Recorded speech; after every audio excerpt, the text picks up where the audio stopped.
Quickly, tell me, where are you? On the beach. How old are you? 12, I think. Go on. I'm playing with some kids.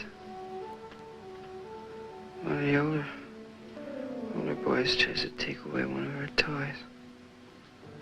He grabs it and runs away. And what do? I run after him. I jump him. I scratch him, choke him. He's older than I am, but he begins to cry. Some people gather around us and That'll be all for today.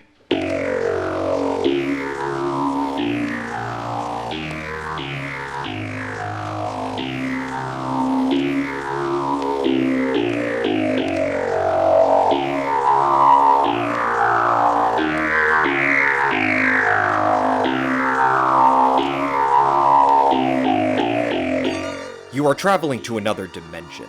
A dimension of not only sight and sound, but of smells. The sights are of stilted, inexpressive monster costumes and cheap day-for-night photography. The sounds are of gags that don't land, and crude pop songs where the singing and music aren't on beat. The smells are of moist turkey. That's the signpost up ahead, your next stop, Monster Craze Memoirs.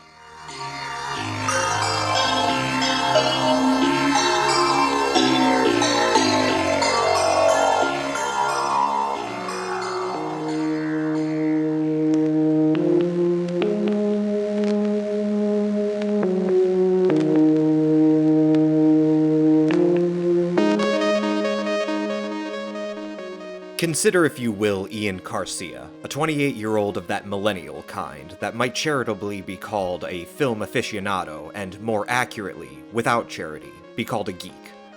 There was a time when this young man had dreams of being an auteur filmmaker, which is another of those charitable terms. Having stupendously failed as a maker of movies, he now contents himself with talking about them. This modern American wastrel's latest get-rich-quick scheme of the last few months has been a podcast with his father on the films from the latter's youth, the type of content that primarily appeals to men of a certain age that do not listen to podcasts. This week, Ian is preparing to talk to his father about another rinky-dink double feature.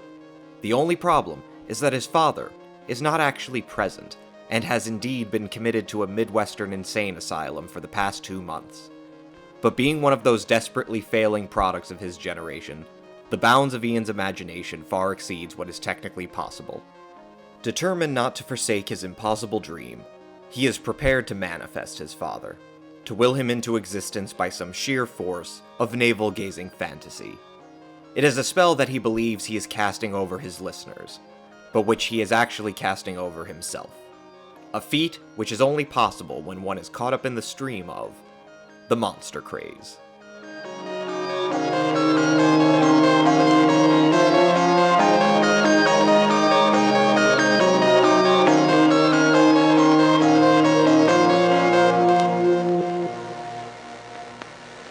So, this week we watched I Was a Teenage Werewolf and Invasion of the Saucermen, which was a double feature released in the summer of 1957 by American International Pictures. They loom pretty large in the history of science fiction and horror films, especially beginning in the mid to late 50s. So, the interesting thing about these two films, more or less, is that they're both very important in terms of American International Pictures first becoming a really successful company, because while they had existed since 1954, this was really their first big hit as far as low-budget filmmaking. And it seems that a lot of it comes down to the very fortuitous decision to start making movies that were not just aimed primarily at an audience of young Americans, especially teenagers, but to have teenagers be in the central roles in these movies. So with I Was a Teenage Werewolf, the pairing of the films is interesting because I was a teenage werewolf is almost in a way like a lower budget independent Rebel Without a Cause, but with a twist that the James Dean character played by Michael Landon who would become much more famous for his TV roles, particularly in Bonanza. But he's more or less playing the James Dean role here, and you can definitely see in his acting style, you can definitely see the influence of James Dean as this sort of iconic, quintessential depiction of enraged, repressed youth in America. And he's how would you describe this character and his pathology? Well, the point is that you're absolutely right. And one thing I didn't pick on, because I've seen all these movies, is in Rebel Without a Cause. It's exactly the same line that the policeman says to both boys. No, I'm on your side. I'm just trying to get you to see it. I know I'm bigger than he is. But he wanted to fight. Look, what are you, the referee or in his corner? No, Tony, I'm really in your corner. If I can just get you to see it. Yeah, or something like, it's exactly the same line. The movie opens very dynamically, where it starts in media res, where it's this schoolyard fight. And I should say that the movie itself is, I think, it's not a stupendously well-shot movie. Well, that's because they have poor quality, though, But in terms of the camera work, I do think that there's some pretty... the shot compositions aren't necessarily great, but I think there's definitely a nice use of fluid camera on the part of the director here, which it makes everything feel a lot more kinetic. So especially in this establishing sequence, there's a lot of tracking shots that move very quickly. So even when it's just like scenes of two characters talking, there's this sort of dynamic, youthful energy to the movie that I think really helps to situate you in it, even though the plot itself is kind of balderdash. The writing isn't particularly good, I didn't think. But yeah, it does open with a fight sequence. Michael Landon's character, Tony, and we find out that he's actually gotten into a fight with one of his friends and we slowly learn about this character that he's not just... it's almost weird because you could say, I think, James Dean's character in Rebel Without a Cause, a big part of his characterization is not just that he's an angry teenager, but that he's specifically this image of he's a very privileged character in that movie. His father makes a lot of money. His mother is a socialite. He himself is very privileged, and that is even a big stickler in the film because he's moved around from place to place. His father, and there's this line between how he's not able to establish he's not able to establish himself in any one social circle, either part of as a function of his father's work taking him to different places so often, or as a part of his own delinquency leading him to get into trouble and needing to be put into a new school. But there is this tension in Rebel Without a Cause where he is this much more privileged character, and therefore when he attempts to interact with the other teenagers, the kids who bully him, who come from a much lower class and a much lower station, who are more or less the real, quote, delinquents, like the real hoodlums, they immediately identify that he's not one of them. That, yes, he may have a knife, he may have the jacket, he may have the palmed, the classic palmed, greased up hair, but really it's an affectation for him, that he's trying to, he's affecting this sort of prism to keep people away, whereas they are actually of the streets. To them, that he's kind of a dandy. Michael Landon's character is much more different in this film, even though not just the actor's performance, but clearly the characterization is clearly directly inspired by Rebel Without a Cause. The character himself, it comes from a lower class. He's a latchkey kid. His father is working class and works nights, so he barely sees his father. His mother apparently died when he was quite young, and there's little bits of insinuation in the movie. I think there's at least 2 instances where it's kind of implied that that's a big source of his anger and his violent pathology, is this absence of a maternal figure. And I wondered what I guess, because I didn't like either of these films particularly, even though I thought there were certain things to gravitate towards about them. And I think this movie more or less lives and dies on Michael Landon giving a much better performance than the material he's given, Correct. even if it's Yep. if it's mostly a ripoff of James Dean, which, if you were working at the time that James Dean had become hot, you would kind of be an idiot to not realize that he was demonstrate. Same thing with Marlon Brando, that these were actors who were demonstrating a method to portraying characters, particularly young characters, at a time when a lot of even Hollywood writers didn't really have a handle on how to write complex young characters who are psychologically driven. And I guess I wanted to get your opinion on Michael Landon as an actor and his character in this movie. What do you think it is that draws us to him, despite the fact that the film itself is not particularly enigmatic?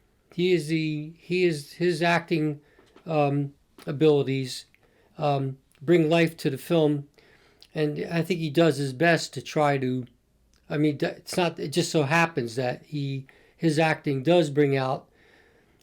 It holds the film together. If he were a poor actor, this thing would be terrible. Other than, the transformations and things like that. But no, you're right. I mean, that's really the only saving grace of the whole thing is Michael Landon's ability to bring seriousness to the actual role of a relatively poorly written movie. But I like some of the shots are really good. Some of the the camera work definitely, I think, elevates it too. Right, there are some very good shots, like you mentioned before. Like you said, continuous filming, and even the stunts look pretty decent. Yeah, the fight scene at the beginning is, it's kind of, it's there's these badly done insert shots which are done from the point of view of Michael Landon's character, where before we even know the context, we think that this is a scene of a bigger kid maybe having pushed or bullied the much weaker but defiant Michael Landon into a fight he doesn't want. Although we get little bits of evidence that there's something kind of dastardly and off about Landon. Like at one point he tries to pick up a shovel and swing it at the guy, and another point he throws dirt in his eyes. Like, he fights dirty. Like, he doesn't. But there are these point of view shots that are inserted into the fight, which are from Michael Landon's perspective of the apparent bully punching him in the face.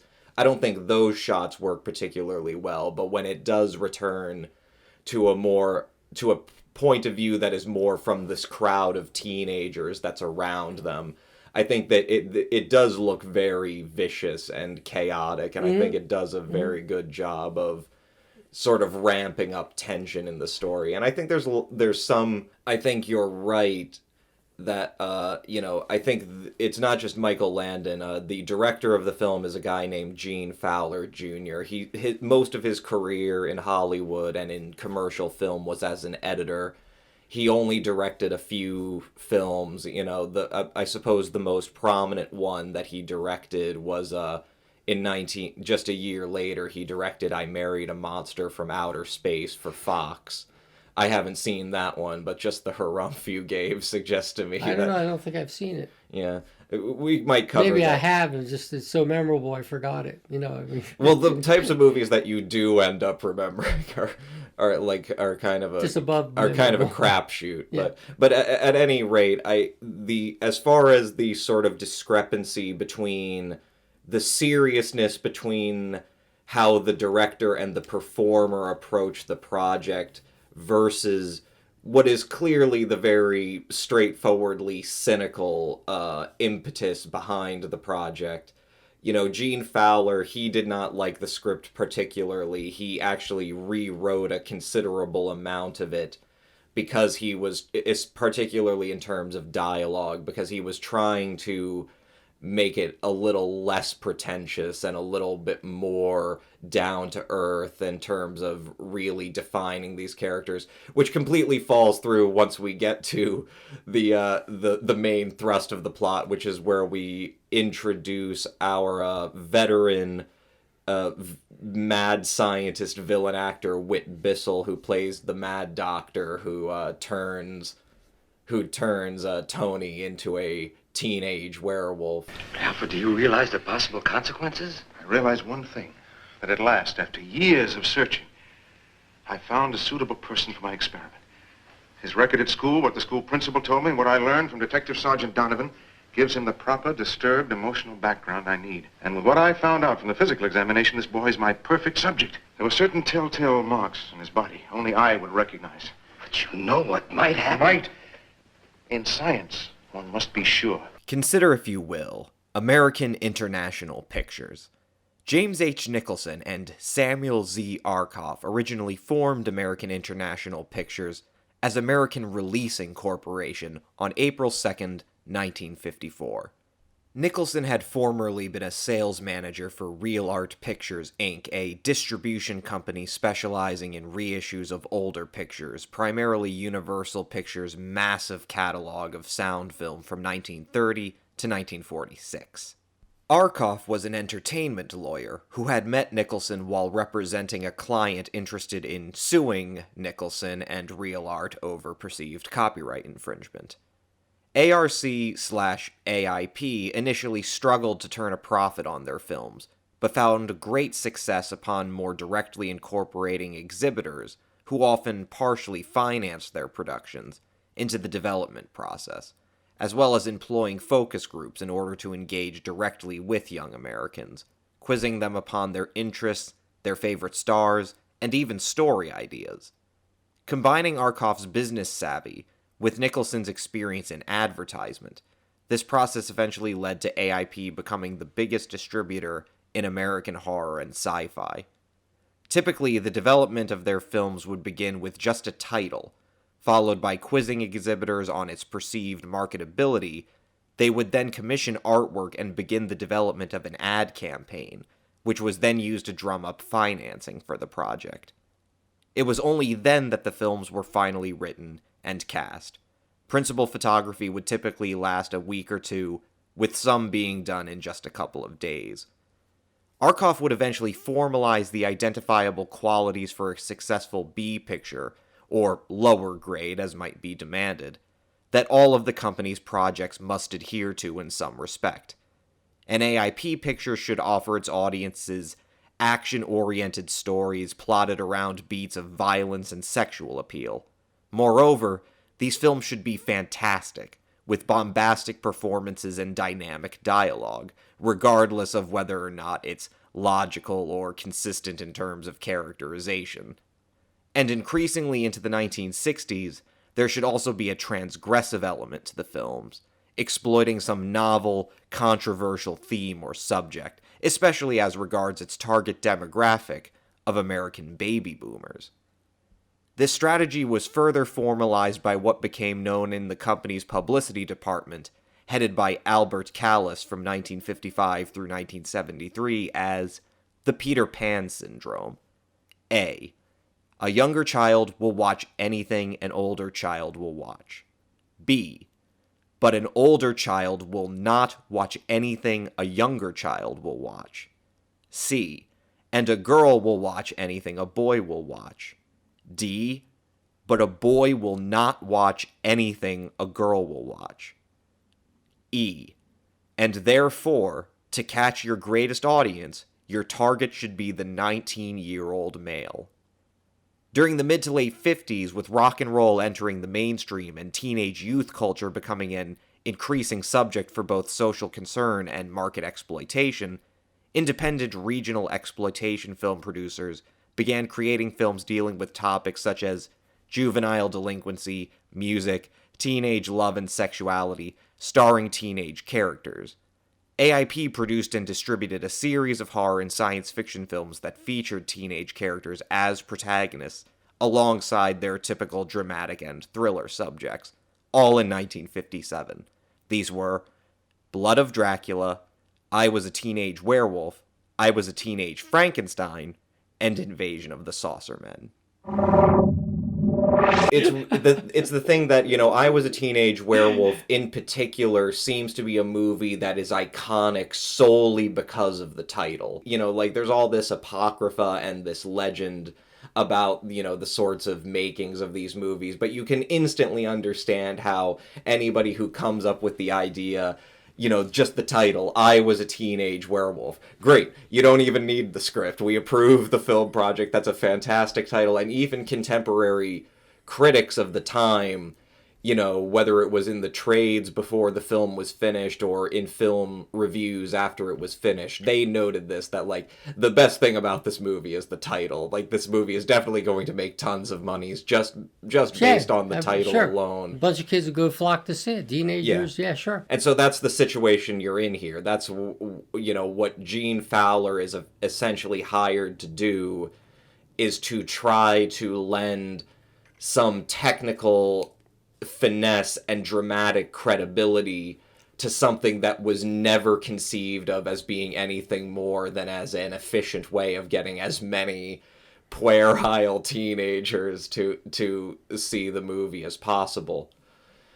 And that does also get into the other point of how AIP at this point were, they hit upon something, especially in 1957, of uniquely realizing the potential of specifically targeting a teenage audience by making movies in this genre that were about teenagers. They had made movies that had teenage protagonists before this, but they were usually the typical model, whether it's a rock musical or a social issue movie, movies about juvenile delinquency or gangs, or criminal life, or all of these hot button social issues about the youth, right, the quote youth problem among baby boomers in America.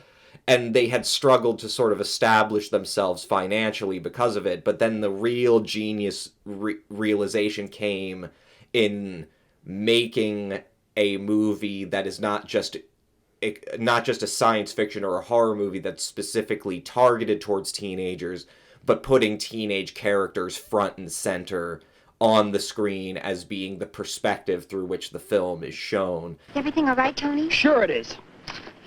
What did Officer Donovan say? I don't want to talk about it. I've had enough yakety-yak to last me till the end of the term.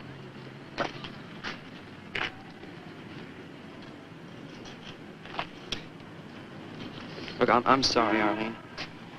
I say things, I do things, I don't know why. I try to control them, it's too late, I've gone too far. I don't know, I get a certain feeling and I have to... I don't know. I just don't know. Tony, you must try. Yeah, I'll try. But not Donovan's way. What's his way? He wants me to go to this head shrinker, Dr. Brandon. Like I was a flip or something. Is that the way he said it? No, he sprinkled a little sugar on it. But I'm not having any, thank you. Oh, Tony. Okay, I'll try. But my way. Come on, I'll take you home.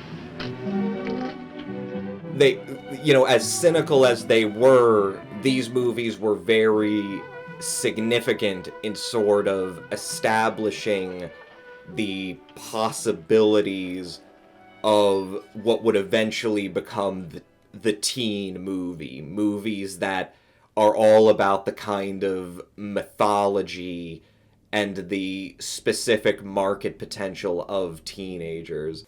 But you can even see it in these two films that it's mostly prosaic, that, once Tony enters into the office of the mad scientist, who is some combination of psychotherapist and chemist, who this character, as soon as Tony gets into this guy's office, this movie stops being a story that is focused on a teenage character and centered on something that you could say is potentially allegorical to the experience of, like, young, frustrated, directionless young people, and it becomes exclusively about the same mold of the, the telltale authorities who are just the mad scientists versus the police who are trying to investigate him. Doctor, this is hardly the time for a lecture. You had Tony under your professional care. You were with him time and again. You were supposed to help him. As far as I know, I did. His behavior after I took the case proves that. Did you come across any hint, a clue? Did he reveal anything? I keep careful case histories of all my patients, but I don't need to tell you that's a matter of strict confidence between doctor and patient. Yes, I'm aware of that. And so I think that's another area where the movie kind of falls apart, and Fowler can't really elevate the movie above that. At a certain point, it does stop being about Tony as a character, and it just becomes about Tony as the teenage werewolf, as just a function of moving the plot forward and getting to all these explicit scenes. And I was wondering what your thoughts on... Yeah, it dies after that, doesn't it? Yeah. When you think about other movies involving transformation, even in The Wolfman with Lon Chaney, there's more grist to it. There seems to be more complexity, and there's more interaction of Claude Rains as his father. It's a much better done picture. Well, and there's less showing of the werewolf, even better. Werewolf of London also. But then they're more mature people. They're not teen movies, are they? They are. But they were also older. But they were also part of that early period of gothic film horror, which was more psychologically focused, whereas now we're in the late 50s. Yeah. And so what we see, and that's the other thing, is that the adaptation is that... Monster on the Campus? Monster on the Campus was the late 50s. That was Universal International in the late 50s. And that's still kind of... But it sort of still has the same problem, doesn't it? Yes, it does. Like, the gothic elements of it are... The psychological elements become undermined by the adaptation to a modern context, which, again, is done totally just to be topical. So... Instead of it being the story of someone who is attacked by a werewolf or is cursed by a werewolf, it becomes this modern mad science adaptation where it's this sort of... almost like this Jungian doctor who is he tries to basically bring Tony, use a combination of hypnosis and some sort of obscure chemical injection to bring him back, to basically do... regression therapy to bring him back to the point before he was born, to this primordial animalistic state. For some reason it's a wolf, but I don't know why. Exactly. It doesn't. Caveman, exactly. Which is what happens in Monster on the Campus, in which it doesn't make sense, but it at least is. There's a causality. Whereas the reason that Michael the reason Tony would be a werewolf.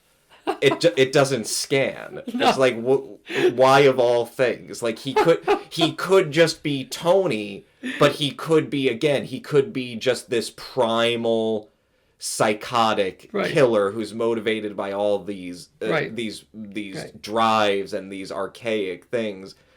And I guess that's another thing, is that, like, there's all sorts of interesting ways in which these movies, whether, it doesn't immediately jump out to the modern viewer, but they do connect to specific things that were topical at the time that these films were made. Because obviously Bissell's mad scientist character, he's certainly, this whole idea of regression therapy, this is definitely something that, it's a sort of a, it's this sort of pseudoscience, this sort of cryptic, variation of psychotherapy, which, it was very popular at the time, and it would continue to be popular throughout the decades. It's like, and mostly the way we understand regression therapy is, like, in the modern context, we think of, so-called therapists who claim that they can take their patient and have them remember past lives, like, oh, you were Amelia Earhart in a past life, or you were the Duke of Burgundy. That's the other thing about regression therapy. Nobody ever remembers just banalities. no one who goes What was through that? regression therapy ever remembers that, oh, I was just some peasant. What was I that lived and died when I was 38 of diarrhea. What was that one with Joaquin Phoenix and Hoffman? But also, like, the specific motivation that Bissell's character, Alfred Brandon, is given is that, they do, again, we have this, like, the exposition dump where the character just explains what their motivation is. Oh, and it doesn't make any sense. horrible. It doesn't make any sense, but more or less what he says is that the reason he's trying to achieve regression is because he believes that civilized man has just gone so far that it's inevitably going to destroy itself, so the only hope is to return him to his kind of naive, primitive state. Start all over again. Yeah, to start all over again from the ground up. What is the plan? Through hypnosis, I'm going to regress this boy back into the primitive past that lurks within him. I'm going to transform him and unleash the savage instincts that lie hidden within. And then? Then I'll be judged a benefactor. Mankind is on the verge of destroying itself. The only hope for the human race is to hurl it back into its primitive dawn, to start all over again. But this is the thing, is that, like, again, this is something that's technically rooted in the kind of pseudoscience and the ephemera of psychoanalysis. Right. Because Carl Jung, after the First World War, that became a big part. He wasn't a regression therapist. He didn't believe in past lives or anything, but that was a big part of his theory after the First World War, is that he believed that the primary motivation of the First World War was that there are all of these unresolved primal urges and all of these unresolved primitive aspects of humanity that are repressed in our psychology, that when we don't address them therapeutically, they just come exploding out in the form of these cataclysms that only become more vast and vast as our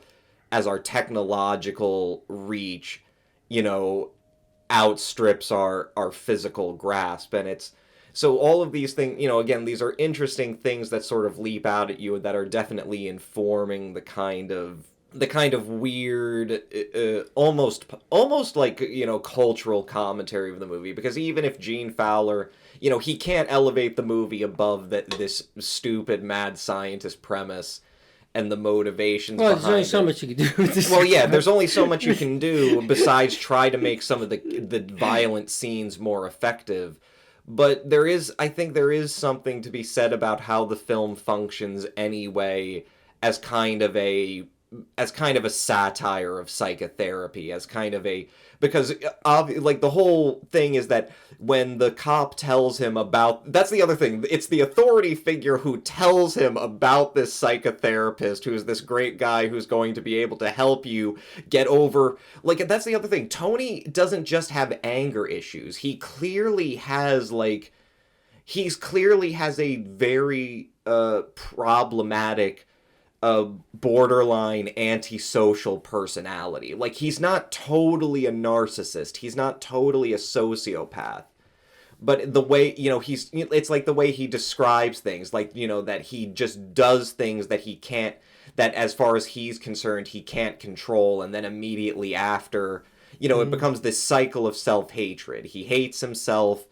And then this causes him to act violently and towards others. He doesn't want to be told what to do, but he understands he needs to do these things. It's a very identifiable character in sorts of ways, but his violence becomes so pathologically extreme that you understand that there's a need for him to achieve therapy, but there's this irony that, like, the very authority figure who says, yeah, I'm on your side, I'm trying to get you the help you need so that you can grow up and have a healthy adult life, ends up being the exact person who puts him in the position of being exploited by this quack doctor who not only doesn't fix the problem, but actually aggravates it deliberately, which results in, and obviously, I don't know if there's any way we can allegorically connect it to real life things, but it does seem like there's an element of the movie which is specifically critical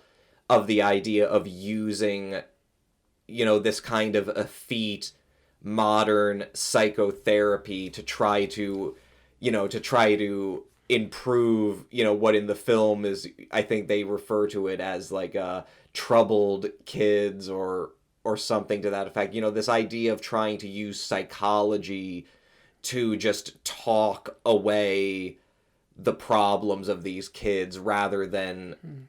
And that's the other thing, I guess. Then what is the alternative? Like, it's like it's this almost reactionary thing where it's almost as if, okay, so if Tony's parents can't do anything to help him, if Tony's teachers can't do anything to help him, if all the cops can do is basically wait until Tony does something that's so bad that they just throw him in prison, if the only solution then is that he needs a special mental, that he needs his mental health dealt with, that he needs therapy, and those things not only don't work but aggravate the problem, it almost, the logical conclusion seems to be that there's no hope.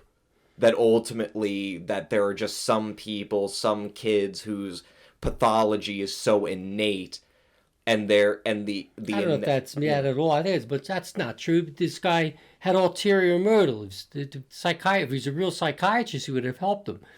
But presumably he has helped other people. Yes, because the cop relies on him. In one scene he's actually talking about a patient before Tony comes in. Mrs. So-and-so has, and he had to close it off, if you noticed that one scene, when he finally comes in to see him.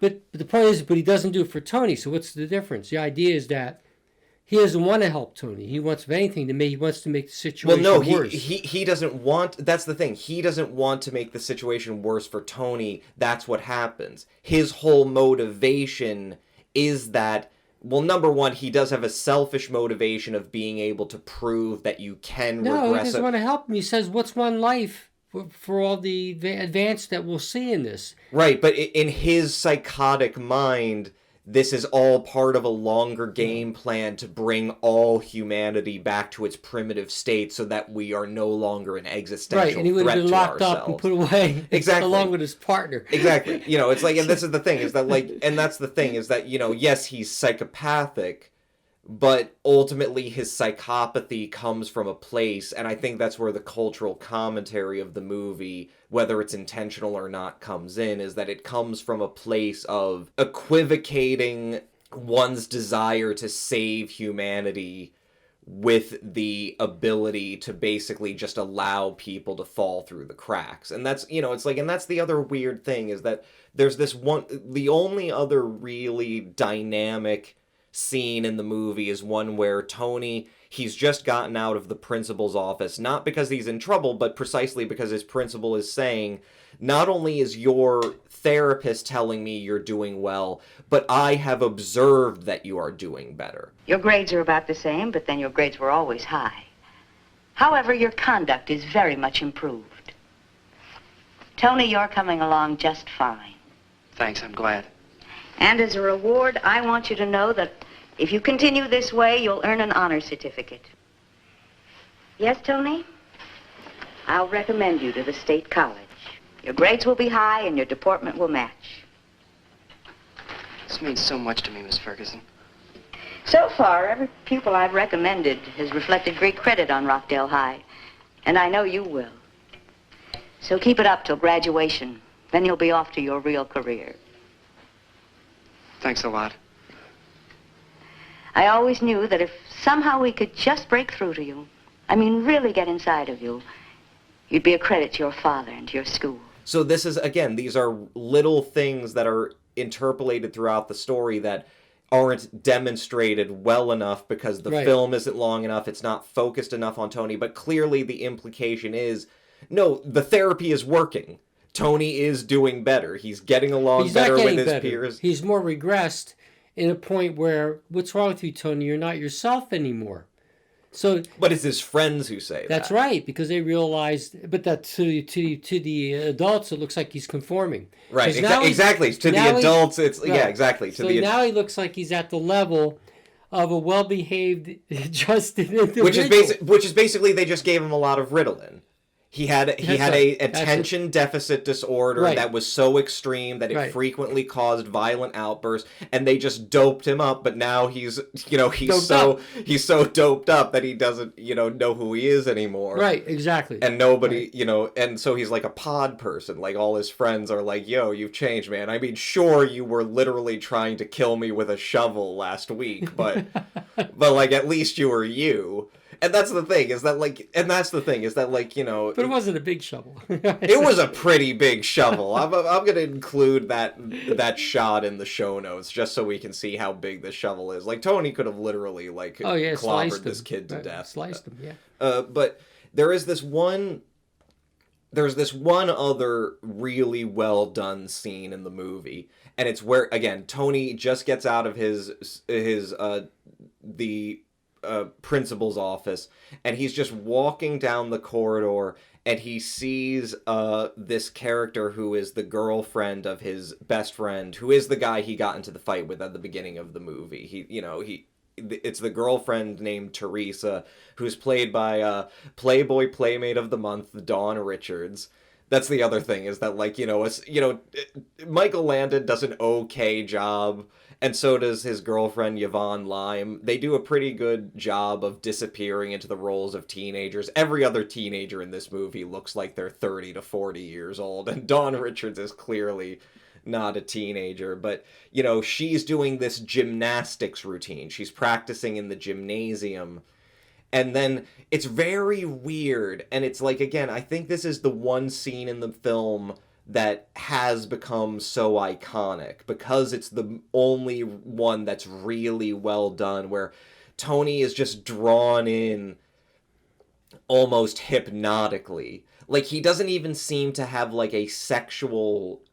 it doesn't even seem voyeuristic. It's voyeurism to an extent, but it doesn't seem like it's sexually driven. He just sort of walks in and watches her, and he goes into the corner, and then the school bell goes off right next to his ear, and for whatever reason, again, nothing in this film is clear, for whatever reason, that's the thing that triggers the animation of this wolf. And then he, it's this great shot, because Dawn Richards, at the moment that he transforms, she's hanging upside down. And so when he's approaching her, you get this great upside down point of view shot of Tony approaching her, which is very effective. And then, the whole scene, I think, is very well done in terms of just how cruel and senseless it is, and how you really get a sense of how, how disturbed everyone is, and then he just ends up running out. But I think it's like the movie is all over the place because it really isn't focused in the way it should be. And I think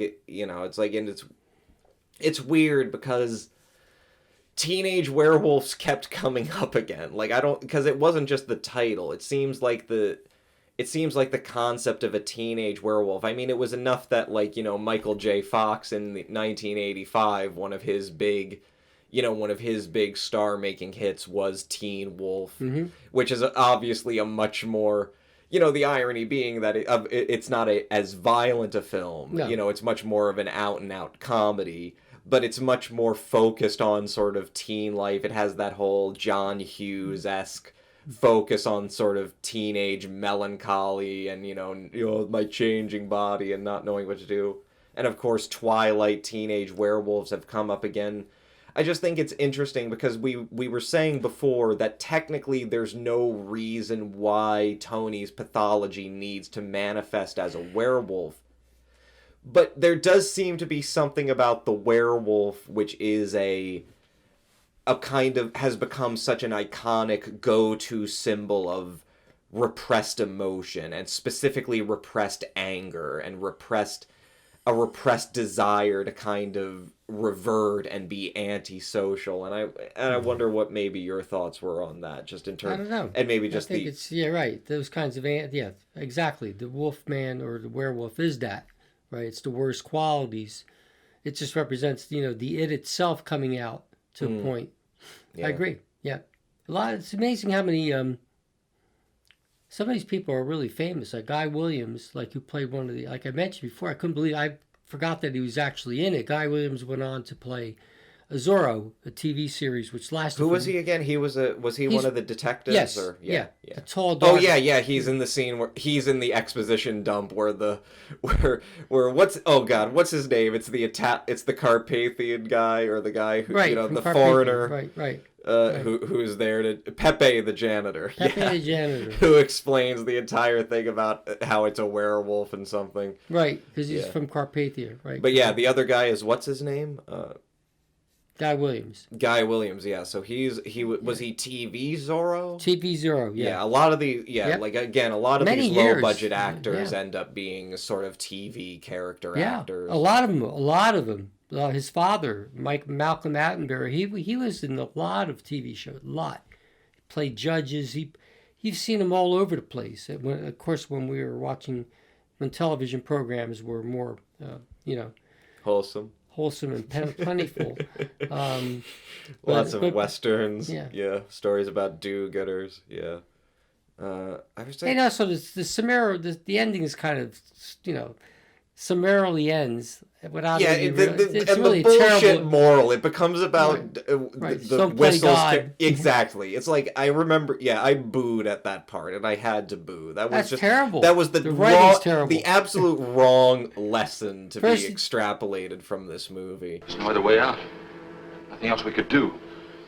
We had to. Yeah. Did you see his face? Before? I'll never forget it. But at least they'll see him this way now. What about him? I don't know. My hunch is the score was evened. Boy, the newspapers will just eat this up. Yeah. But after they've had their field day, one thing will be clear. It's not for man to interfere in the ways of God. Yeah, that was really terrible. Yeah, the people behind the movie, besides American International Pictures, I do think it's interesting just to give a little bit of a breakdown on the people behind it, just because they do. The movie was co-written and produced by a guy named Herman Cohen. Before this, he had also produced 1954's Target Earth, which was an alien invasion film. He would also produce Blood of Dracula and I Was a Teenage Frankenstein in the same year as this movie. He did How to Make a Monster in 1958, which is more or less a crossover film between I Was a Teenage Werewolf. Film. That is interesting. It's still pretty bad. Yeah, and this is the fascinating thing. Interesting. But here's the fascinating thing. I've been able to find a Blu-ray restored version of that movie. It's not available until May. I pre-ordered it. Yeah. But so we're going to be able to see that. It'll be a bit late for our ability to cover, because I wanted to cover it as part of these sort of teen-centric or prosaic teen horror and sci-fi movies, but it just sort of, it's not in the cards just because of how long it's going to take to get a hold of it. And if I can watch it in as close a way to how it was originally intended, I want to do that. But Herman Cohen, he, both Nicholson and Cohen, they came into filmmaking not as filmmakers. They both began as, coming up in exhibition and in theater management. The way both of them knew each other was that at a certain time, both Cohen and Nicholson had worked at Real Arts. Cohen had worked as a assistant and eventually a producer at Real Arts. He met Nicholson, who was working in the publicity department of Real Arts. And so there's this, so you see the beginnings of this, which is that, once these guys, once these guys strike out on their own, this is the beginnings of, the publicity men come into power. It's like now the same people who are writing the movies and producing the movies and determining storylines and what theme should be explored. There's now absolutely zero delineation between the creative side of filmmaking and the market and advertising side. They're now totally blurred together. And definitely Herman Cohen was directly involved in this film, and actually he He co-wrote the film with a guy named Aben Candle. They took the pseudonym Ralph Thornton, but both of them basically for the rest of Herman Cohen's career, he would work with Aben Candle to make all sorts of B movies, including The Headless Ghost, Horrors of the Black Museum, Conga. Maybe we'll do Conga. That's a horrible movie. Oh, go to hell! I love Conga. I hated that movie. Conga, put me down. What else did he do? Conga. He did Horrors of the Black Museum, The Headless Ghost. Horrors of the Black Museum. Is that the one where he plays a crazy guy and he uses all the implements to kill his people? Is that Michael Gall too? I mean, it sounds like just sort of a variation on Wax Museum. I mean, it just sort of like I don't know about the movie specifically. I'm just slowly. Let me see. Horrors of the Black. I gotta look that up. Go ahead. I'm just in the process of slowly learning like how far the tendrils of these guys' careers extend, because the vast majority of these people, they make a couple of films and then their career bottoms out and they all end up working in real estate or in boat dealerships in South Florida or something, or in Hawaii. California. They move to Hawaii or wherever, but occasionally you do find a person or a couple of people who just keep cranking stuff out and keep being able to make a kind of viable career for themselves. Michael Gall, yeah. Yeah. So yeah. Yes, that's the one. That's Herman Cohen's the guy. He's the one responsible. So I never understood. This is a pretty good movie because Horrors of the Black Museum. Yeah, I remember seeing it. It's really I don't remember seeing. I don't remember. Well, that the one's ending. in color. And, you know, that's definitely more towards the side of where Hammer... It's almost Hammer. Yeah, it's definitely... That's the point at which AIP sort of stops doing black and white. They move into color. Everyone is now ripping off Hammer. They're co-producing movies in the UK. It's unfortunate because, like, the teen-centric horror film kind of bottoms out immediately after the late 50s. Because then it just goes into teen exploitation films in general. Especially, again, AIP is at the forefront of this. They create the Beach Party movie, you know, with Frankie and Annette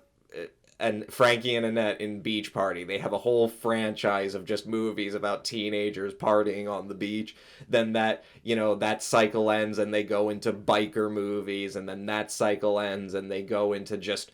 you know, basically just straight softcore pornography and all these things. But as far as horror, that specific period kind of bottoms out, and we get into just the co-productions with the United Kingdom companies, you know, using British actors, British settings, you know, full color, the return of Gothic horror, and a kind of romantic, you know, style of horror movies. So this was a very brief period in terms of a cycle of movies.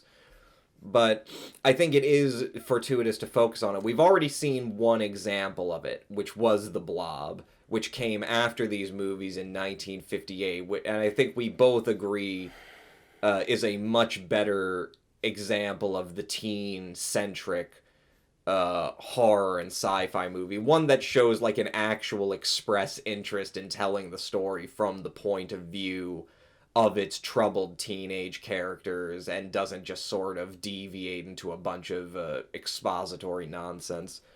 I think we should take a break before we come back to our next feature, which is not a drama. It is now we're getting into a spoof, a horror comedy, if you will, a sci-fi comedy, which is the second half of this double feature from 1957, Invasion of the Saucermen, and we'll be right back with that. Yes? Yes, I know. You saw little green men. Oh, sure, they're from another planet. Well, if you see them again, give them my love and send them home, huh? Saturday night. That's official.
We are back on Monster Craze Memoirs to talk about the second half of our double feature, Invasion of the Saucermen. But it was nice to see it again because I was one of my favorites. Even though it's not a really great movie, it's just one of my favorite movies. I just love.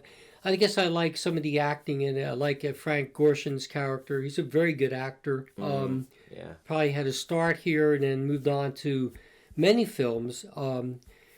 He's sort of like a comedian, impersonator, and on top of that, he played I believe, the Joker. Yeah, he plays a con artist in this movie. He dies pretty early, but he... Yeah, that's true. He dies early in the movie, but he's probably obviously the best actor of the whole.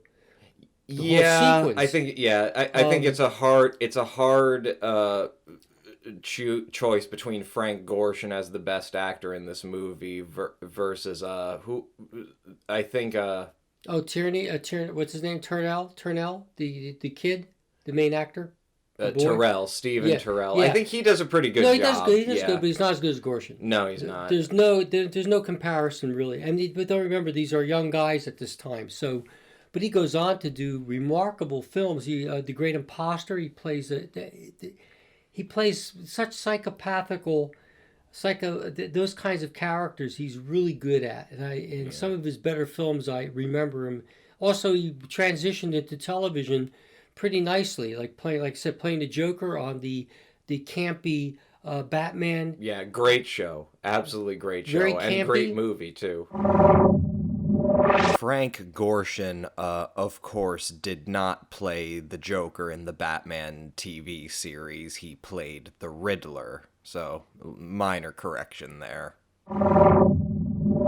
Anyway, so other than that, I like the film in general. I just like the concept of the creatures using alcohol as the type of anesthesia for... They inject people. They have like these hypothermic needles in their fingers that they inject people with alcohol to basically kill them with alcohol poisoning. Or make them drunk, right? Yeah. So the only reason Gorshin dies is because he's already drunk.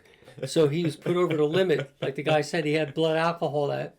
He was dead before you hit him, which is interesting. Yeah, and this is the interesting thing is that like it's a weird film to follow. I guess it's even not a weird film to as part of a double bill. I think this is one of the better. This is like a comic relief one, isn't it? Yeah, it is because it is a comedy, and I guess I should say I think it does commit that cardinal sin of being a comedy that's not particularly funny. But I think the last time we saw it's like The Blob in many ways. It's sort of like. Not really, but like the youth, who's going to believe us? Well, they'll believe us. Yeah, it's like they do. They immediately believe them. Yeah, definitely. It's definitely a precursor to The Blob in terms of being. Again, it's weird because it is a movie that, in a weird way, it is more unfocused than I Was a Teenage Werewolf because there are basically 4 competing plot threads. One is the main. A plot about these teenagers, Johnny and Joanne, played by Stephen Terrell and Gloria Castillo. They're these 2 teenage star-crossed lovers who just want to elope and get married, but find themselves, they get into a hit-and-run accident where the victim of the hit-and-run is a little green man from outer space. You saw it. What is it? It's disgusting. All the things to hit. Whatever it is, I killed it. Johnny, I'm getting ill. John, get me away from here! But then there's the B plot about Frank Gorshin and his partner in crime. Crime. well, they're con artists. They're but, like, they're they're like supposed to be carpetbaggers. They're people that are looking Yeah, for... they're exactly. They're like a modern-day carpetbagger looking for work or looking for a gig or something. I think the other guy is Artie Burns. The character is Artie Burns. Terrible actor. Played by Lynn Osborne. Yeah, you're right. He's not as good an actor as Frank Gorshin, which is all the weirder because he's the one who survives, but he's also the one who narrates the movie. So that's the competing B plot. Artie, come on. Artie, we're millionaires. Yeah, go to bed, huh? But this is different. This is big. Yeah, Oh, look, Art, I'm not trying to give you a pitch, but this... You and me, we're gonna put on an exhibition of the first and only truly authentic flying saucer. Right. There's a C plot about the United States Air Force. Again, these are the funniest, and this is the funniest part of the movie, which is Lieutenant Wilkins, played by Douglas Henderson, and Colonel Ambrose, played by Sam Buffington.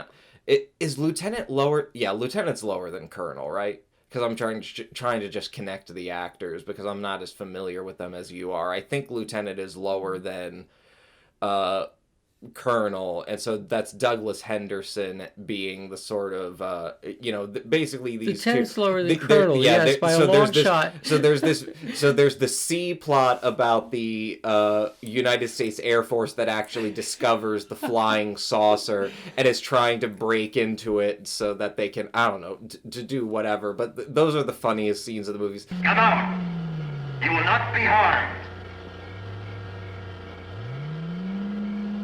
Answer me.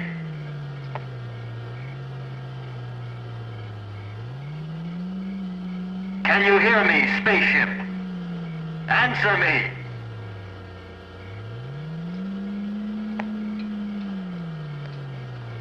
Shall I try it again, sir? Go ahead. We have you surrounded.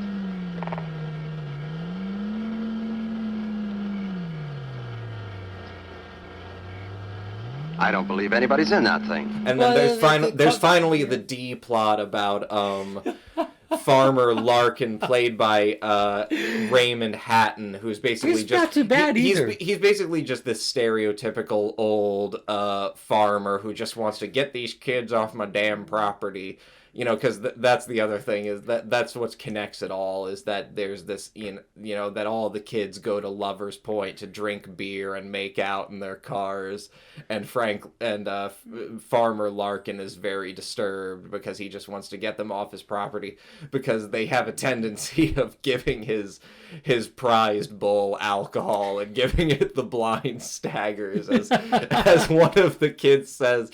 And you were telling me about how, that's another term, like gin goblins, that I've never heard before. The blind staggers, all these old-timey ways. I'd never heard of them either. Well, that's the other thing. Yeah, because you were young at the time, and this is definitely a movie made by adults trying to apprehend teen. But that's the thing, is that in a weird way, it's less focused than I Was a Teenage Werewolf, but it does come back to the thing where it's definitely more populist and more straightforward, and because it is a comedy and it is a spoof of the emergent science fiction that had come out of the early 50s and continued through the 50s, where the most popular genre seemed to be movies about alien invasion, movies about flying saucers. It's a very late entry in that sort of genre, but it continues the trend of AIP trying to center teenagers and trying to center teenage angst and struggle. Although Stephen Terrell's character Johnny and his girlfriend Joanne, Gloria Castillo, they're definitely much more clean cut. They're poster childs of teenage oppression, in the fact that, the whole motivation behind them wanting to elope is that Johnny is, Joanne's father is the city attorney who just doesn't like Johnny on face value, and so they're going to elope just so they can get out from under his thumb. But he's really not liked for any particular reason. But Johnny is definitely a very, he's blonde-haired, blue-eyed. He's a very straight-laced, straight-cut American character. So he's a victim without ever actually doing anything to make himself a victim. And that kind of becomes, as unfocused as it is, that kind of becomes the theme of this comedy, which is these young people who find themselves in an extraordinary position. They try to do the right thing by alerting the authorities and trying to make sure that something is done about this potential alien invasion, but in the process they realize that it's up to the kids to just do for themselves. Again, very much a precursor to the Blob in terms of conventional authority just shown to be feckless and prejudiced towards young people and not really capable of doing anything, and then the young people at the end finally bandying together to do it themselves. There's a great scene at the end where, it's actually Joanne who realizes we just need to go to the kids who are still at Lover's Point. That's the thing. The entire movie takes place over the course of one night. And so we begin with the protagonist going to Lover's Point just to make out before they elope for the night. And so they're gone for maybe 4 hours, and then they come back and all of their friends are still at Lover's Point drinking and making out. And so they're able to convince them just implicitly that, hey, there are aliens, they're here, we know their weakness and how to destroy them, you all just gotta come with us so that we can bandy together and destroy the aliens. And that's how the movie is resolved. It's very simplistic, but the point is that it has an excuse to be. It has more of an excuse to be simplistic because it is a comedy. It is a spoof. It's not particularly funny. I think I found it funnier on the second rewatch because I was sort of understanding it more. But we talked about this, about how early in the movie there's kind of this dissonance to the film, because earlier in the movie there's not a lot of comedic elements in the film that in and of themselves signpost the movie as a comedy, because they themselves would not necessarily be out of place as just bog standard comedy relief or light material in any other science fiction film. It's only really once we get to the last 20 minutes that we really get into the sort of, much more fast-paced comedic material and just sort of the absurdity of the situation of just trying to resolve this extraordinary plot. And that does sort of tie into the whole apocryphal mythology of the movie, because... What do you mean apocryphal? Well, I mean apocryphal... Who said it? I mean, apocryphal in terms of the fact that when you ask a lot of these old B-movie filmmakers, everyone has a different story on how these things came about. So here's the story as far as the producer, James H. Nicholson, and the special effects artist, Paul Blaisdell, which is a callback to the very first episode that we did about From Hell It Came. So Paul Blaisdell, who did the monster costumes and effects for From Hell It Came, was also the guy who What was From Hell It Came? What was that? The Tree Monster, the Tree Monster, the Island Jungle movie. Yeah. Right. I didn't realize. I'm looking at it, directed by Edward Kahn, but he's done some really good movies. The She Creature, right? Yeah, he did. Yeah, I don't want to get in front of what you're saying, but I wanted to say it. Beyond Space. Yeah, it's directed by Edward L. Kahn, a guy who began working. Man. Yeah, he's an old cat in terms of filmmaking. Forrest Gump, Jonathan Drake. These are pretty decent films. I mean, I call it decent because I don't know. So, like, the story of the story of the director Edward L. Kahn is that he really began as a contract director for Metro-Goldwyn-Mayer. He did a lot of shorts for the company. He especially worked with the R Gang movies, which modern audiences might better know it now as the Little Rascals, but it was originally known as Our Gang, just these short comedies about young people, which may be a good connection, going from comedies about young, at least, 10-year-olds and 8-year-olds, just literal children, to a comedy about that has a more teenage focus. He also did some Crime Does Not Pay shorts. After he left MGM in the late 40s, he kind of established himself as a B-movie director, did a lot of low-budget noirs, a lot of low-budget westerns, but as you said, he did find a certain place, especially with Allied Artists and American International Pictures as a director of B, sci-fi, and horror.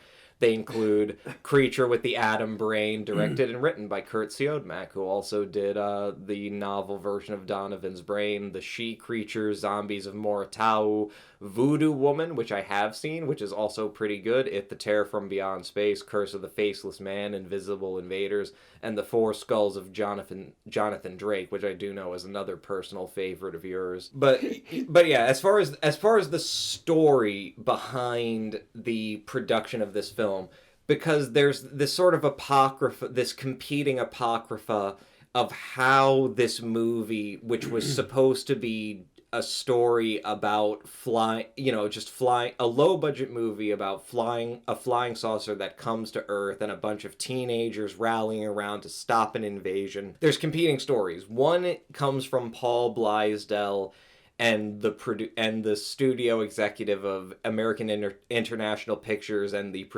co-producer of the film, James H. Nicholson, which is that the movie more or less began as a... Because that's the thing, I've said that James H. Nicholson, he was a publicity man by trade, he moved into film production, and like all of the movies that AIP produced, this was a movie that began with a title, and began with a monster design, and began with a poster before even a page of it was written. So it was always this cynically calculated model of film production and film marketing. But the other thing about James H. Nicholson was just that he wasn't only cynically motivated. Just like a lot of these guys weren't ever only cynically motivated. He was a big fan of science fiction and horror. He had grown up reading it in the 30s and 40s. And so basically the idea was that the movie came about as a way of hearkening back to the pulpy sci-fi yarns that he and Paul Blaisdell grew up cannibalizing, in those old, astounding science fiction or amazing stories, these old pulpy mags that would always have stories about invaders from other planets with twist endings, and would always come with these illustrations that almost always seem to personify aliens as just these dwarves with gangly arms and big giant brainy heads and sunken big squid-like eyes. And so it began for them, according to them, as a way to sort of harken back to those things before they even moved into production. And the story from them is that it was only midstream during production. The film was only shot over the course of 2 weeks, which is basically the maximum amount of time that AIP ever invested in the principal photography for any one of their movies. The story is more or less that midstream, the filmmakers, including Edward Kahn, realized the absurdity of what they were doing. They were realizing that playing it straight didn't really fit the subject matter. So they just decided, all right, we're going to do it as a comedy. We're going to do it as a farce. We're going to do it as a spoof of the genre. But that story is contradicted by the co-producer of the film and co-writer Robert J. Gurney, another of these examples of a producer who is also the co-screenwriter. So the original screenwriter, the person who first wrote a script for the film, is a guy named Al Martin. And according to Gurney, he liked certain elements that were in Al Martin's story, but he decided that it was necessary for the film to have a comedic bent, that he's the one who came up with the idea of the aliens having like hypothermic needles in their hands to inject people with alcohol. He's the one who came up with a lot of the comedic ideas of the film, and according to him, he always intended the film to be a comedy. It was that the people who were making the film didn't get the joke, and it was only during post-production that he realized, oh my god, you're like editing this movie as if it's supposed to be just a serious film with comic relief, when what I gave you was a spoof.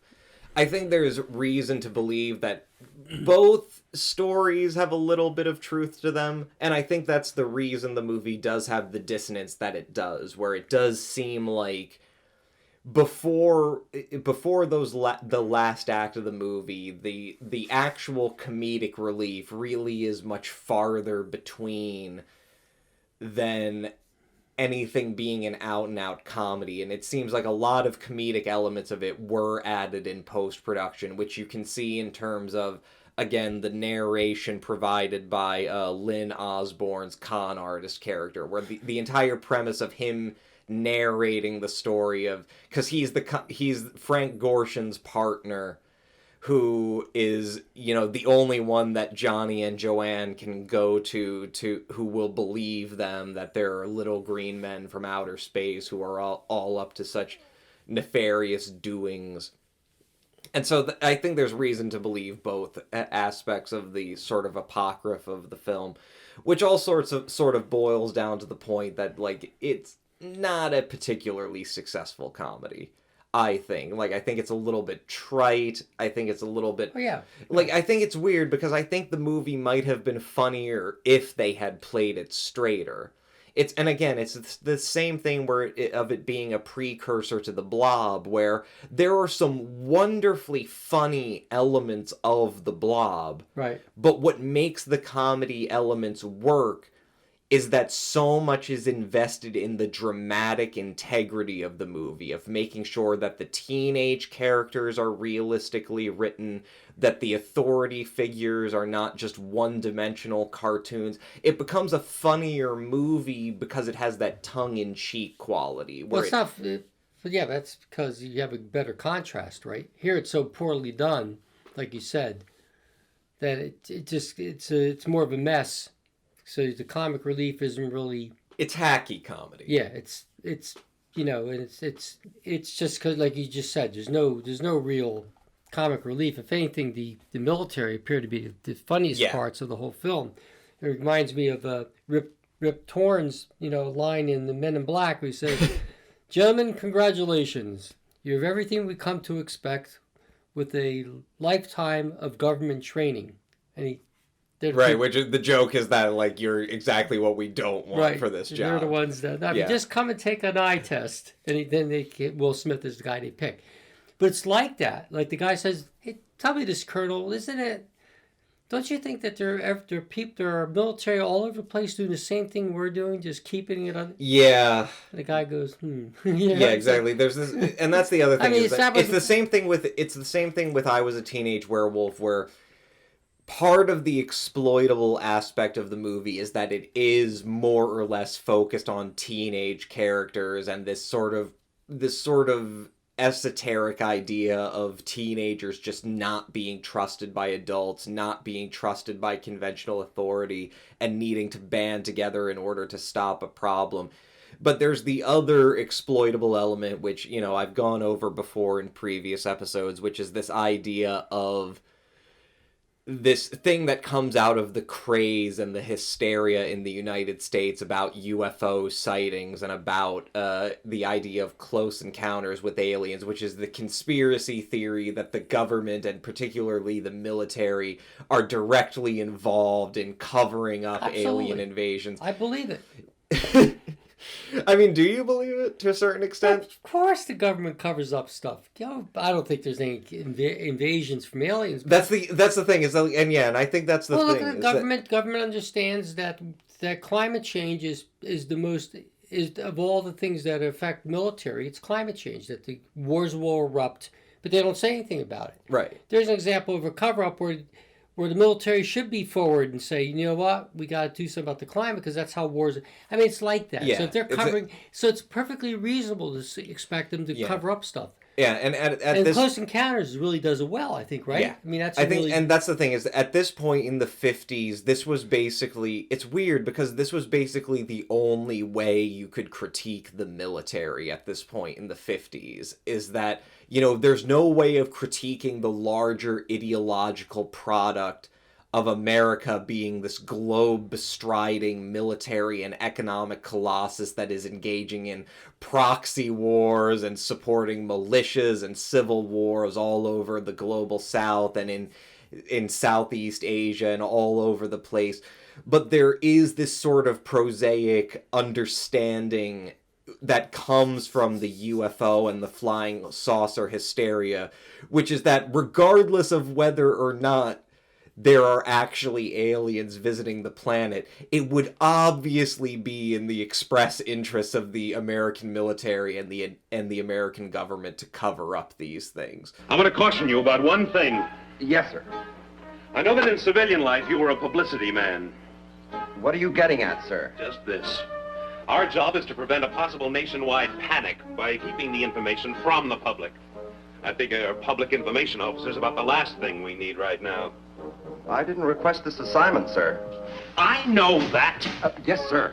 But get this straight, Wilkins. Yes, sir.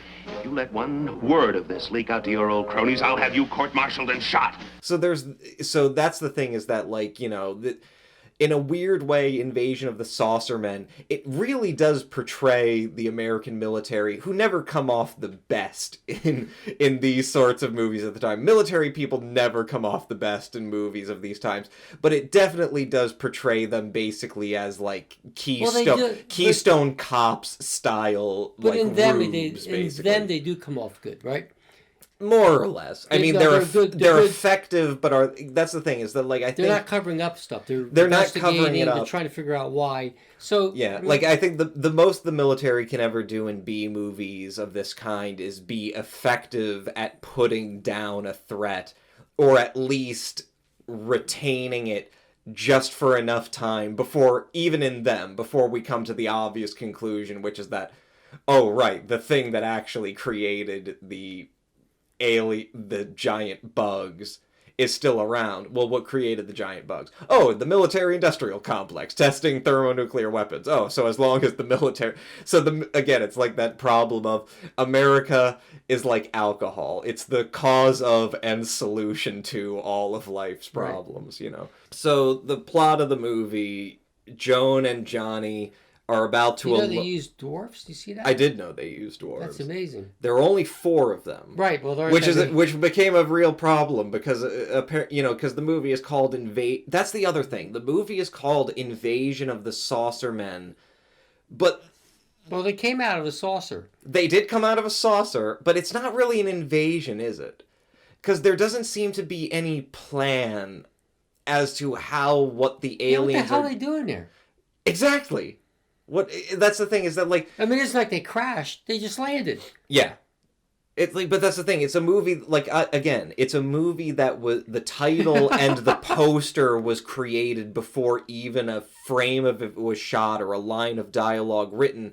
And so there's this problem that it's called Invasion of the Saucermen, but the movie isn't about an invasion. It's just about a bunch of... That's the thing. The aliens in the movie. It's really a visit. Yeah, exactly. The aliens in the movie don't act as if they are invading Earth, like to take it over. So much as it seems like they're more like gremlins. They're just like these imps that are just causing chaos for no real discernible reason. And we especially... Well, they don't cause chaos. If they were left them alone, they'd probably be all right. The point is that someone runs over one of their guys. and then they get all uppity. But that doesn't explain why they try to poison the cow. No, the cow attacked them. Yeah, you're right. Yeah, the cow comes after him. All right, so I guess there's... It's all self-defense. Yeah, it's all self-defense. Right. No, it's true. It's true. Like, they're just here visiting. Yeah, they're just... Like, that's the other thing. It's like, I remember when I was... It doesn't make sense, does it? I remember in college, I was taking a class in science fiction literature, and we did get into this conversation about, like... You know, like, there's, like, this duality about the idea of aliens and of flying saucers and close encounters and visitations from people, these vast intelligences from places that are so far away and they're so intelligent and technologically advanced that we can't even grasp them. And I remember, like, we came to this understanding that there's, like, a duality of this thing, where the duality starts with the optimistic idea, which is that, well, if it's possible that there are these beings that exist and that they're visiting us, it shows that they have an interest in us. It shows that not only are we not alone in the universe, but there is this great technological and intellectual beacon that we can strive towards, and the possibility that, like, you know, humanity can escape its terrestrial barriers, we can continue and proliferate throughout the universe. But the ulterior of that is that what if the people who are visiting the Earth are not here as part of, like, some grand experimental project? What if they're not even here as part of an authoritarian plan to take it over? What if they're basically just like hicks or college kids roaming throughout the universe and decide to just go to this planet with a bunch of ignorant rubes just to mess with them? Right.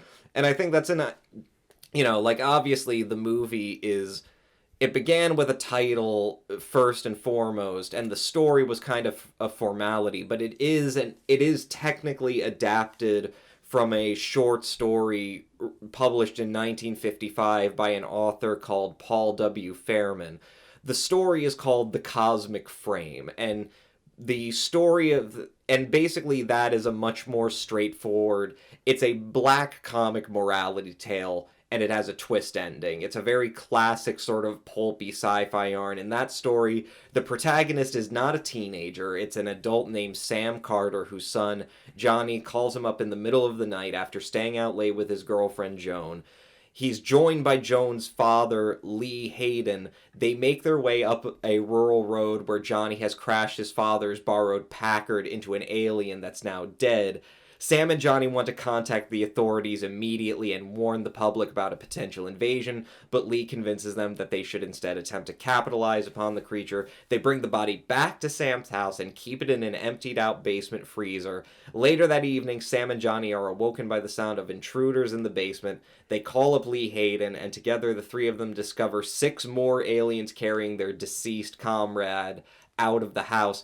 At first worried for their lives, their fears are temporarily assuaged when they watch the aliens use their strange technology to warp and dent Sam's Packard before disappearing into the night.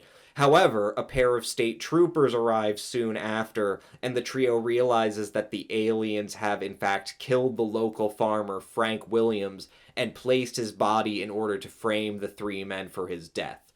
So, overall, the movie itself bears very little narrative similarity, because number one, it does the thing of it centers the teenage characters. It's no longer about the adults. It's about this character, Johnny and Joanne, who are the ones who find themselves in this extraordinary circumstances, and the adults are basically powerless to do anything about it.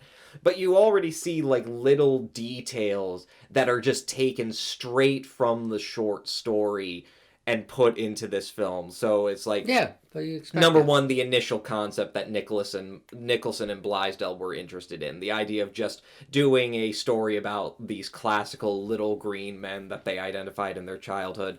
You also have a subplot in which a less scrupulous character attempts to capitalize on the dead alien, which ends up being Frank Gorshin's character, although Lynn Osborne's character absolutely doesn't believe him. And it even includes the premise of emptying out a refrigerator to store the body. That doesn't go anywhere. It's just a gag in the film. Right. The 2 teenagers, Sam and Johnny, being involved in a hit and run and attempting to use a local farmer's phone to call for help. That's also in the short story. And the aliens taking revenge by framing the kids for the hit and run killing, including the protagonists at first misapprehending the creature's motivations in attacking their vehicle rather than themselves. I think it also it's really weak in terms of moving the plot along. There's always exposition by the boyfriend. Yeah. And the girl seems hapless. Like, yeah. Don't you see? Yeah, the only thing she does... They framed us. They're smarter than we. Well, I don't know. And this is an interesting thing, because apparently in the screenwriter, apparently in Robert J. Gurney's draft, apparently Gloria Castillo's character Joan had a more expanded role. Apparently a lot of the final lines of dialogue that were in the film, apparently a lot of them were supposed to come from Joan's character, but just in the process of production, they just gave all of the lines to Johnny. So she is just this sort of, you know, again, this passive character who's just sort of dragged along. It's really only towards the end of the film where she's the one who has the big idea to rally the teenagers together and focus all of their headlights on because that's what it turns out, is that their weakness is just concentrated light, so all they have to do is get all their jalopies well, they know that together. because the spotlight doesn't like the spotlight on her car, and it doesn't like the flashbulb, he goes to take a flashbulb, and that they don't like that either. So the light destroys him, actually. Kind of interesting. There's a lot of, again, it's like a movie that's more interesting than it is funny. You know, like there's this crude appropriation of elements of the story, but like the movie itself is just not really narratively focused in any way. And it's sort of to a detriment, you know. It like, and it is weird because there are... But it does work. There are no... To a certain extent, yeah. The only thing is that, did they have to kill the saucermen? I mean... The point is that they really didn't do anything. I mean, the idea is that... and I didn't realize that before, but the way you map it out is right. The saucermen only act in self-defense. It's like they're there, and maybe they leave in a few hours.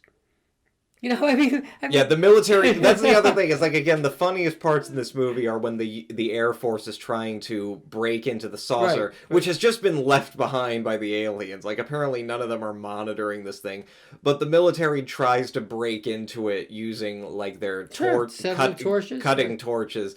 And then the thing just blows up. And they just hang around for another few hours trying to figure out what their story is going to be. Well, it's like in the movie... what do you call it? The Thing from Another World, right? They try to get it out of the ice and it ends up self-destructing, right? Yeah. Right? So there are elements where you see that, which is a much better film. But, you know, you get my point. The idea is there are, you know, how am I going to tell my boss I found a flying saucer and lost a flying saucer in the same day? Right?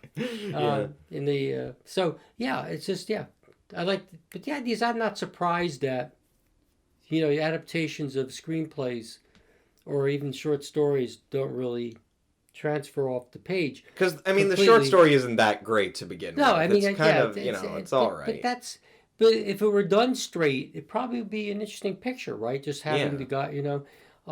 like the score is terrible. It has like this Mickey Mousing quality. It's always like, and that's the thing, is that like it seems like that's the part where I believe Nicholson and Blaisdell's account to a certain extent, because it does seem like the film is constantly trying to compensate for the fact that whatever jokes are in it aren't that funny. Right. And it really becomes a big problem because, again, as a film that is part of an early trend of these teen-focused sci-fi and horror stories, the entire movie is told from the point of view of Lynn Osborne's con artist character. The entire movie, he narrates the beginning of the film and the ending of the film. Spooky, huh? I learned a long time ago you gotta start off your pitch with a bang. But I'm an honest guy, see, and, well, I gotta play it square with you. And it becomes this, and it also becomes this almost mean-spirited thing.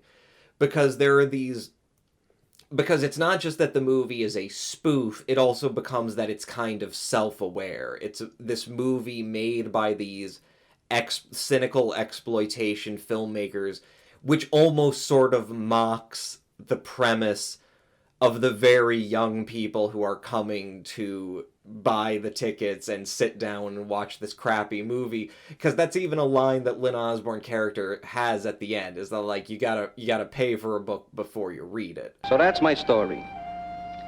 Poor Daddy. Johnny and Joan helped me remember a little of it. But I wrote it, you understand. A true story?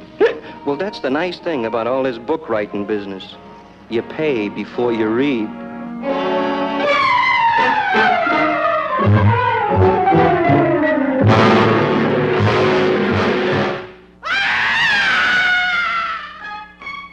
And so it's almost like, and that's the thing, is that like it's a spoof and a form of self-awareness, which comes from a place where the filmmakers were authentically enamored with these kind of pulpy sci-fi stories, but it all redounds to basically their acknowledgement of the fact that we made a crappy movie and we suckered you into paying for it, and now you're just... Well, I don't think it's a waste. I think it's, like I said, it has elements that are okay. I mean, then they were churning out these movies, Yeah. I mean, they made 4 of these sort of teen-centric sci-fi and horror movies just in 1957, and that doesn't include all the other movies they were producing in 1957. I mean, so I'm not surprised, right? Yeah. But they don't run that long, right? They run an hour, right? Yeah. I mean, yeah. Hour and 9 minutes, right? Still, an hour is a big waste of my time. I don't know if it's worth a $5.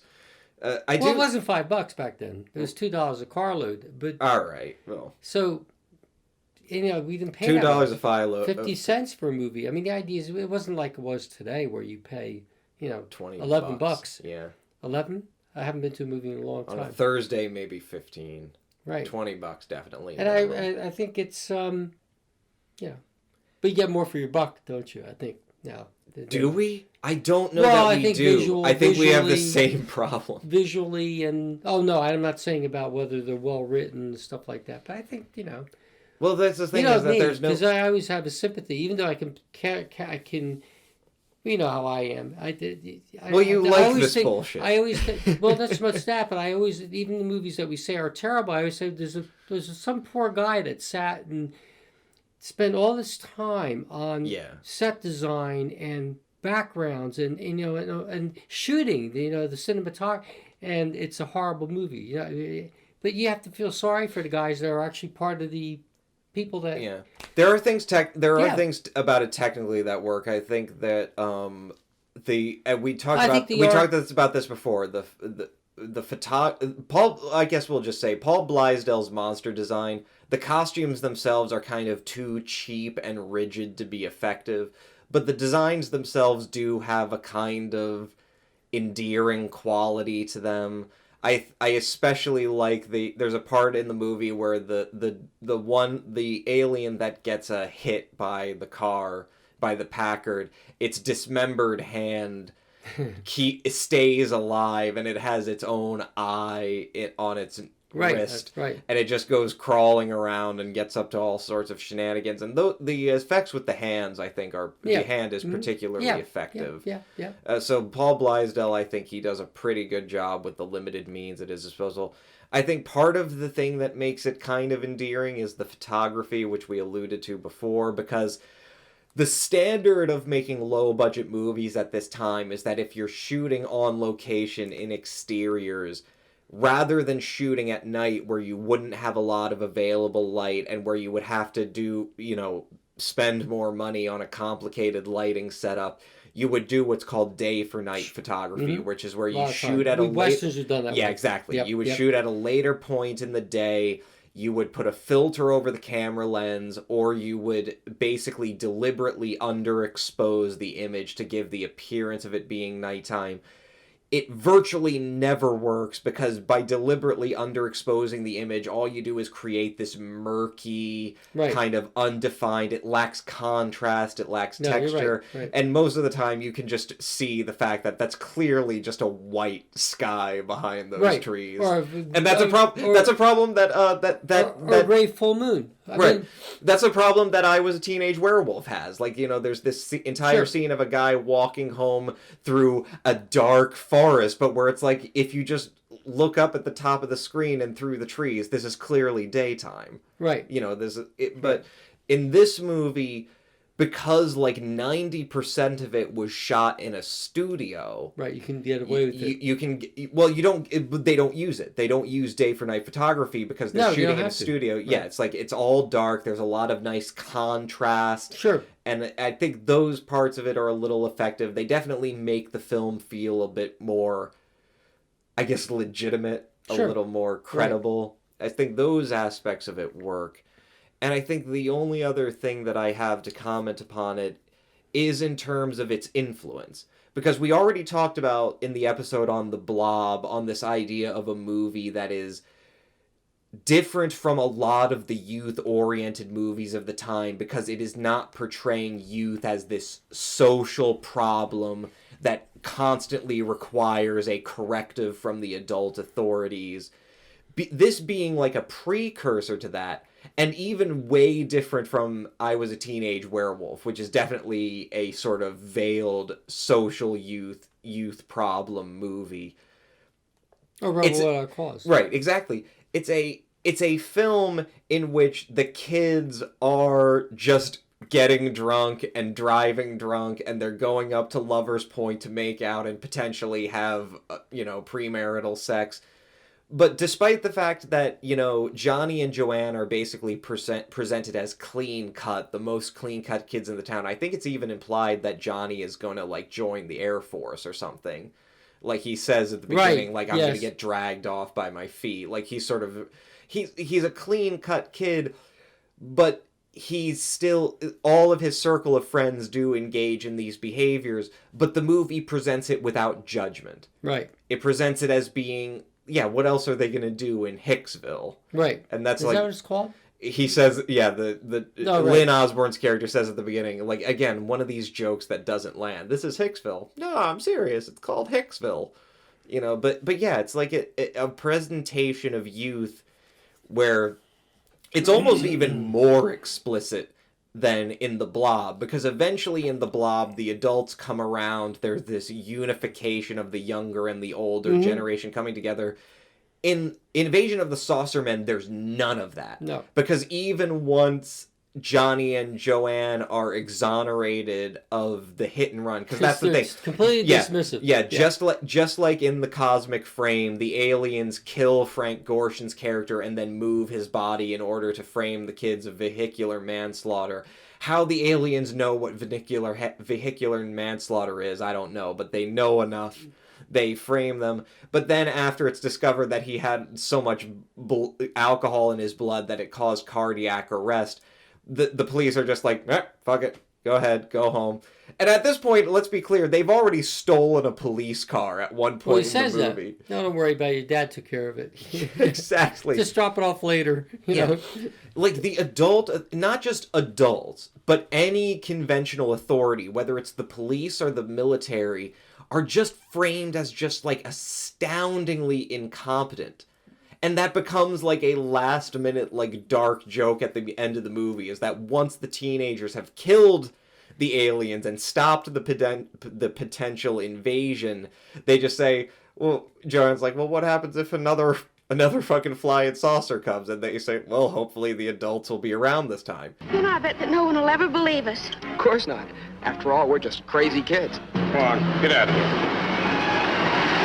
But what if they come back again? What if there are more around right now? I guess the best thing we can hope that the next guy who runs into one is a 100% certified adult. But here's the thing. We know what would happen if the adults were around this time, because the military were around this time and they didn't do shit. It's a very odd, how, on the one hand, it's a movie that very vacantly exploits the youth market, making this story that is about teenage characters, but isn't really authentically from a youth perspective. Again, there's this almost leering quality to having Lynn Osborne be the perspective of the movie, where he's narrating it. So even the part about where the kids aren't being judged for what they're doing, it almost becomes this weird, voyeuristic sexual thing. It's about an adult, sort of... I don't know. I just think they could have done away with the whole thing and it still would work. Yeah. He doesn't need to be narrating the story. No, he does not. He does not. Well, I don't know if he needs to be in the story at all. Well, he needs to be in the story to move the plot along in terms of helping the kids out, right? Maybe. Right. Yeah, but so I think that's an aspect of it. But yeah, it's this.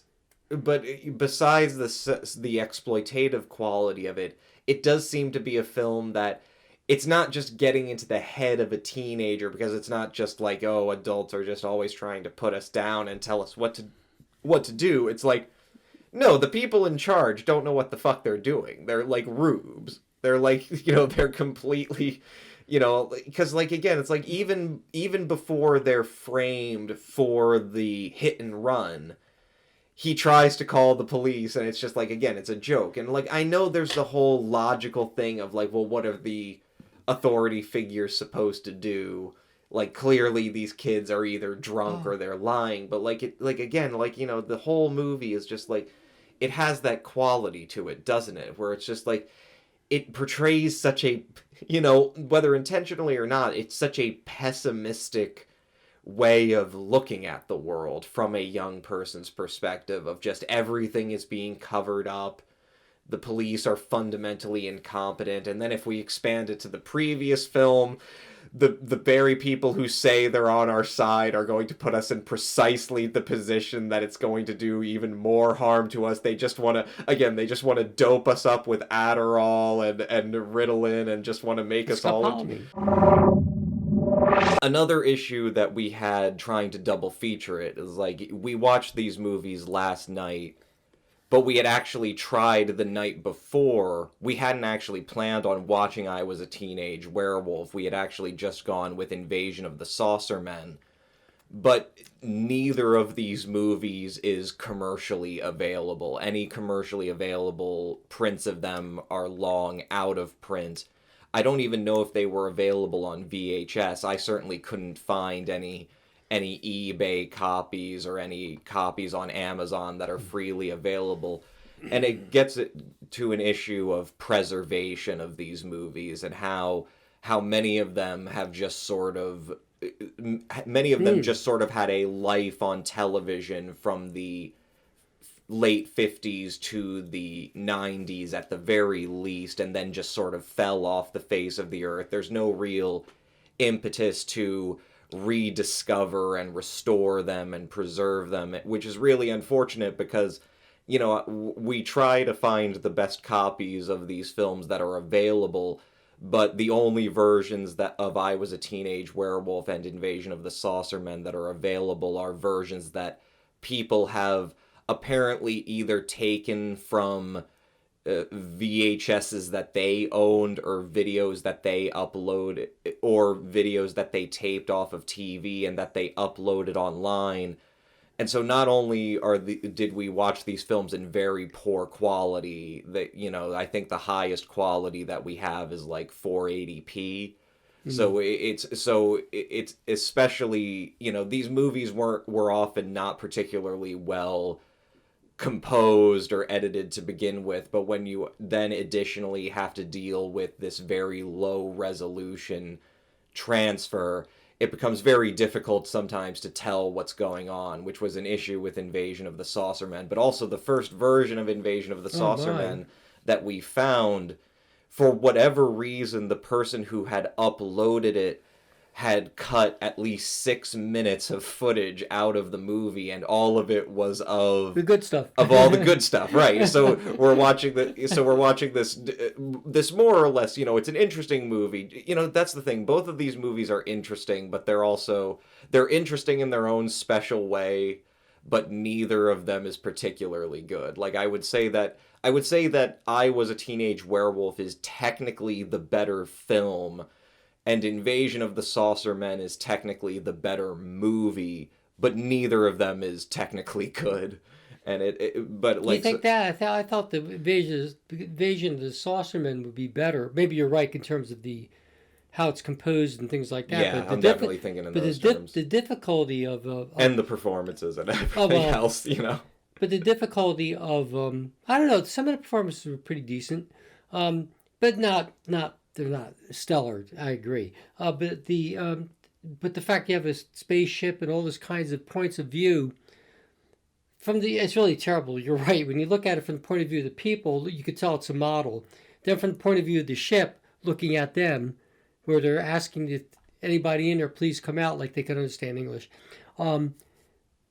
That's, you know what I mean? So you're right. It's basically just corrugated metal. Exactly, you know, but it doesn't match right. You know, right, it doesn't match. Right, so you're right. And then, you know, but it's all right. I mean, yeah, I guess really... I think it's really funny watching it. I mean, but this is the thing, is that, like, even as I acknowledge that these movies, that in the versions that we've seen them, I don't think they're particularly good, and I haven't really vibed with them in any straightforward or like they haven't hit me as well as some of the other movies we've seen, whether it's The Blob or The Mole People or The Quatermass Experiment. No. Or even some of the lower budget ones. No, like Invaders from Mars. AI? Like Invaders from Mars was a much better example of a similarly slapdash. Oh, no, that was good. Yeah, like that was much better in terms of... Is that AI also? No, that wasn't AIP. That was Fox distributed that, but that was independently produced. Oh, right, you told me that. That's right, they're independent. But anyway, the point I'm trying to get at here is that even to the extent that I didn't really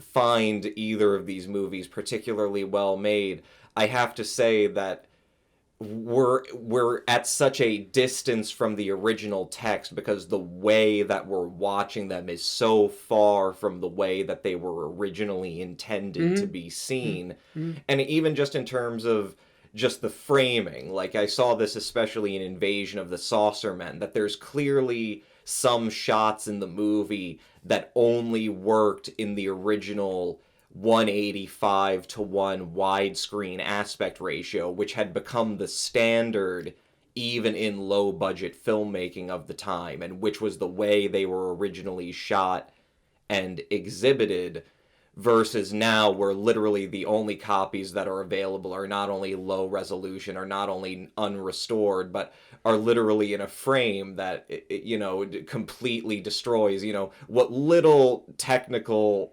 accomplishment there was to the cinematography. And I was a Teenage Werewolf. I think it's meant for the screen, right? So you expect the ratios. I don't know what they are on the screen. You know better than I. I think the standard was 185:1. Both of these movies would have been. I don't know if they were done open matte or not, and that's a process where you do use a full screen 35mm shooting process, but you just use a matte to cover to present it in 185. But as far as that, like, yeah, it's just kind of, again, it's just kind of a there's just a small there's a small tragedy to it because I can't say to what extent I might have actually liked these movies more, and not just that, but appreciated what went into them more if there was more diligence to keep them preserved, to uncover them and try to... we're not likely to ever be able to see these double features on a movie screen ever again. But like at the very least, we should be able to have a restored transfer from the film in its original aspect ratio. So it is really unfortunate, especially for I think stuff was cut off by virtue of the way it was shot. I mean, the way it was presented. Do you think you lost stuff around the periphery?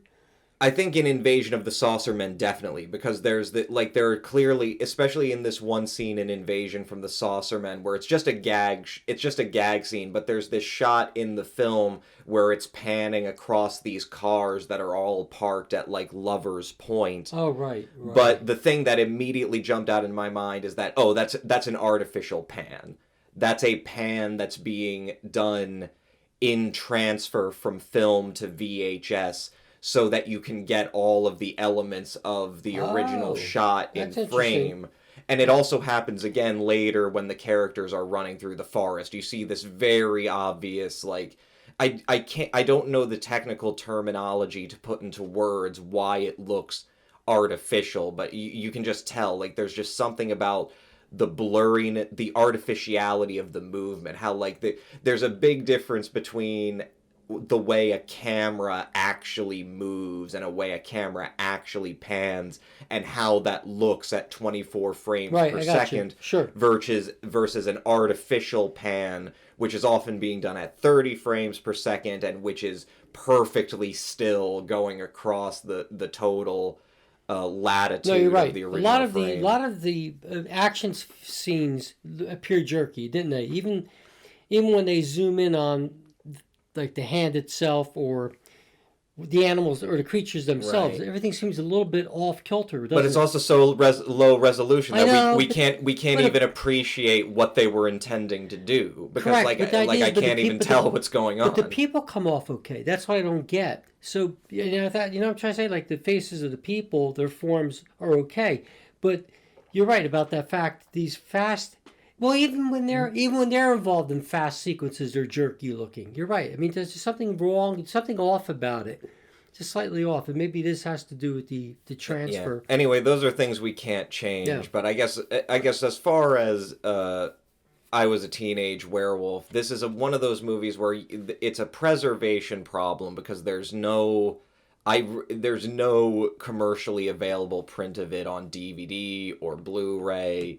You know, I can't even find an old VHS version. We do have to rely on versions that are basically uploaded to YouTube or the Internet Archive, which is how we eventually got a version of Invasion of the Saucer Men, which was unedited, Right. which had all the good stuff in air Well, yeah, quotes you lose the whole back in it.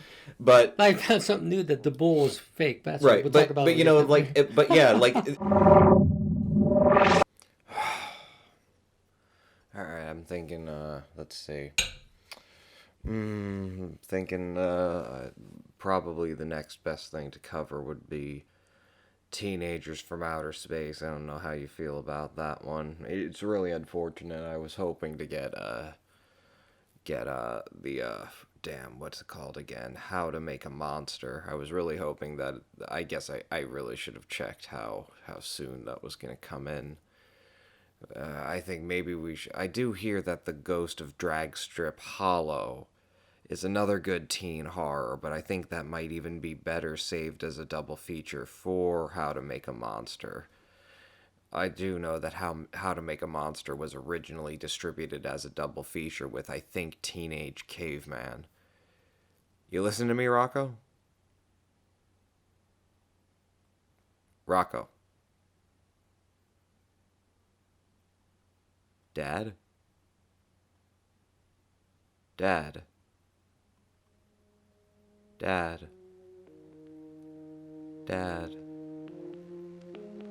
Dad? Dad? Dad?